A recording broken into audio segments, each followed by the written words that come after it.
is found brutally raped and murdered in her Lake Lynn apartment.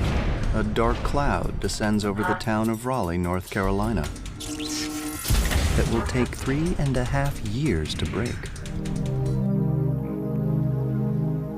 Just 9 miles to the north of Raleigh, North Carolina, is the community of Lake Lynn. It's a short drive from its big city neighbor, but the 3-mile lake, with its tree-lined paths and grassy knolls, provides the perfect jumping-off point for young people hoping to get their feet wet in the world.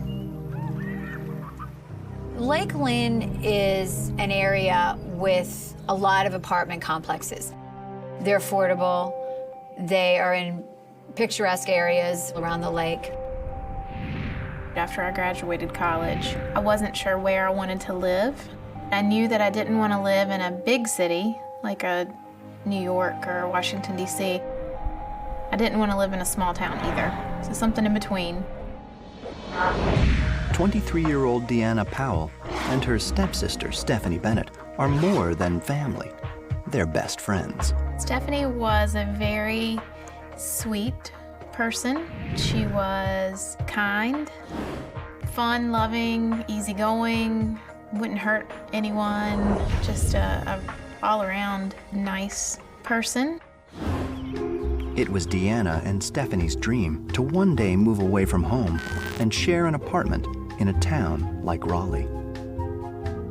All of the southern things that North Carolina is known for, like barbecue or sweet tea.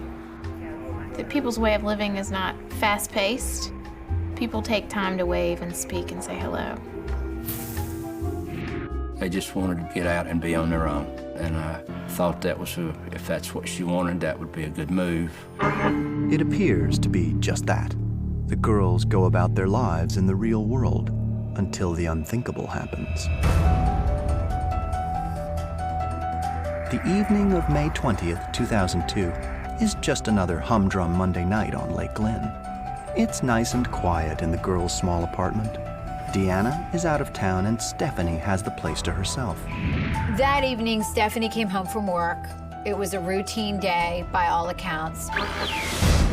She talked on the phone that evening with several people, including her boyfriend at the time. Stephanie was only a month away from moving to South Carolina to live with her boyfriend, Walter. Before hanging up, Stephanie promises to fax him an apartment application for their new place, first thing in the morning. And then she's off to bed with a good book.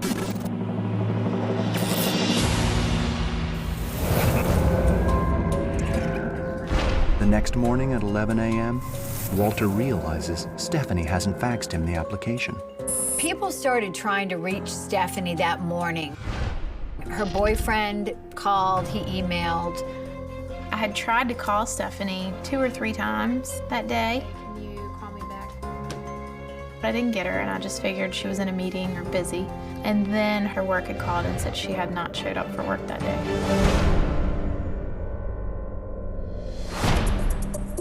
It was unlike Stephanie. I immediately knew something was wrong. Deanna calls a mutual friend in Raleigh who agrees to swing by their place to check things out. So I said, well, since you're near there, would you mind riding by and see if her car is at our apartment? So he did that, and her car was there. But at that point, I said, well, I'm gonna call my apartment management and have them go into the apartment and check on her. When I called them and asked them, they said that that was no problem. They would give me a call back in about 20 minutes. Is that it?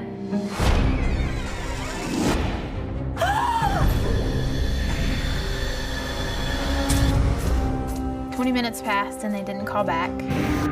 The apartment manager is too busy calling 911. Lieutenant Chris Morgan, a Raleigh native, is known around town as the man in the white hat. I started wearing a hat to keep my head warm in the winter and cool in the summer.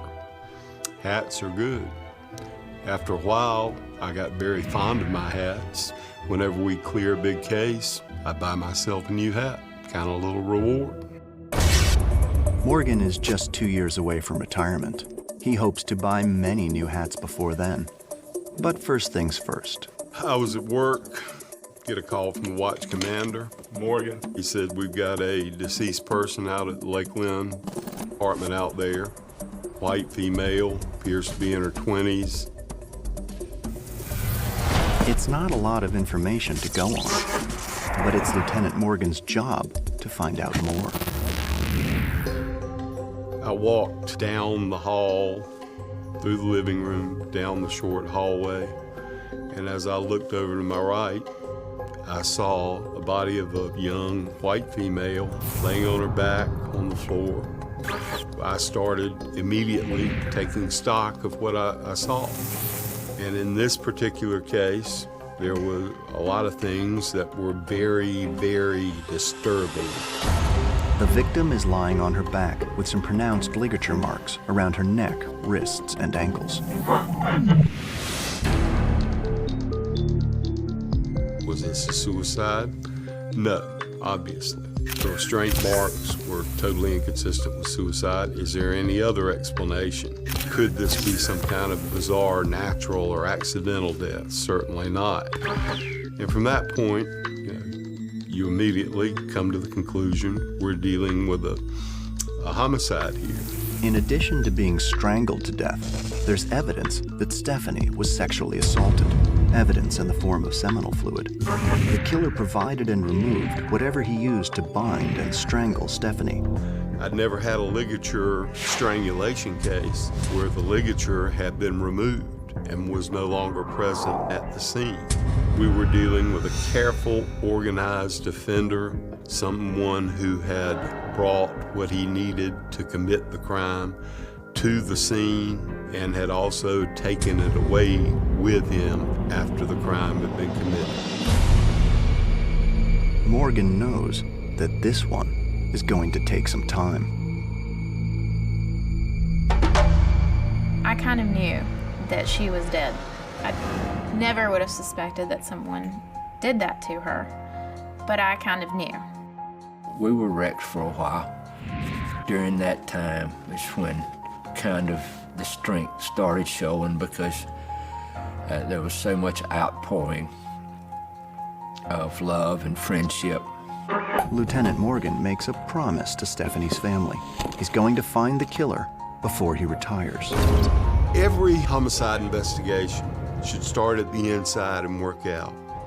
You have to eliminate family members, you have to eliminate boyfriends, girlfriends, you have to eliminate friends because most people are murdered by people that they are familiar with. But Morgan suspects that this murder was not committed by someone who knew Stephanie at all. This was not a crime of passion at all. This ain't a case where the boyfriend did this. It was just cold, dispassionate. There was absolutely nothing that gave me any sense of emotion having been involved in the commission of this crime. We were dealing with a sexual sadist. But can they catch him before he strikes again? It may be next week, it may be next year, but he's not going to stop. He's going to do it again. And there's no telling who his next victim may be.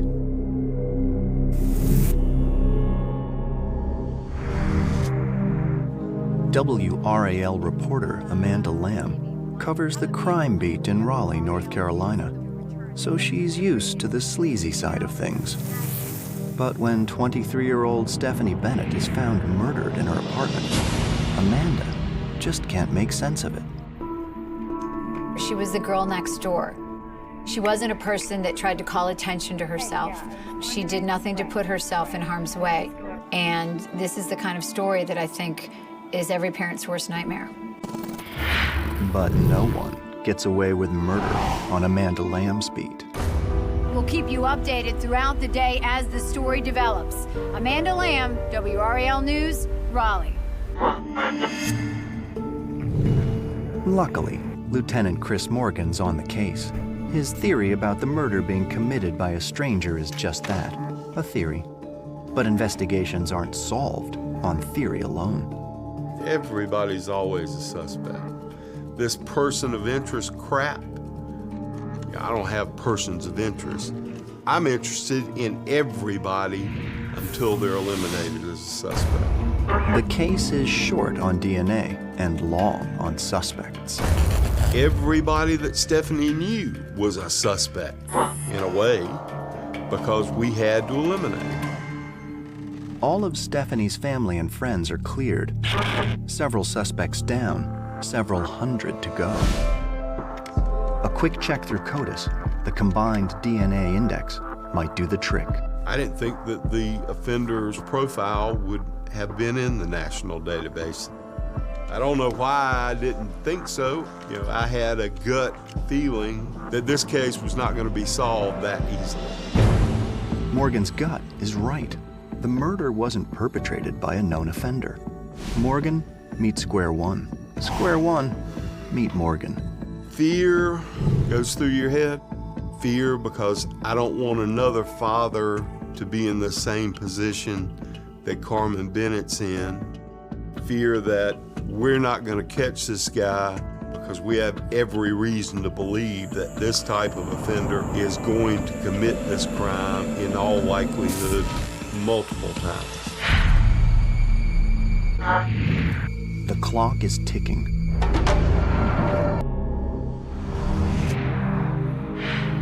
Suspected rapist murderer Drew Planten continues to outwit Raleigh police during a sting at a local restaurant.